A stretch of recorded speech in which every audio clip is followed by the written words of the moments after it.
سلام برابر چطوریم؟ با اتفاقم به یه ویدیو زن جالی از من خوش اومدید. حتی به وقتی درگی صدا میشم بد شده چون مریضم. برای بچه لایک و سابسکرایب رو بزنیم، بچه حمایت کنین، حمایت کنین به اون بالا برسیم. اگه چنلمون به 100 تا رسید یه کاستوم فان داریم با تازه یه 210 چه برای بچه ها. بریم سراغ ویدیو. Let's go.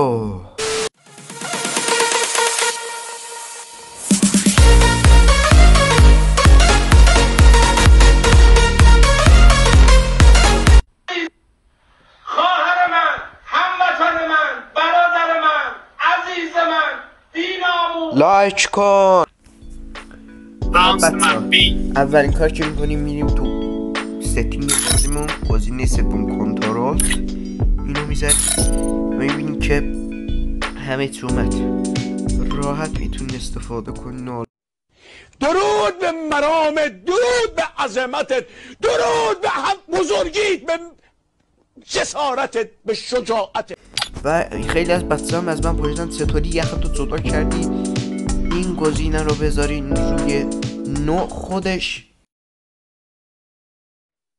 درود به مرامت، درود به عظمتت، درود به بزرگیت، به جسارتت، به شجاعتت. گارد میاد دیگه برای بچه ها.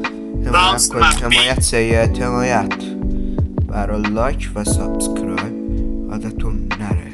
مات به کلاتون برای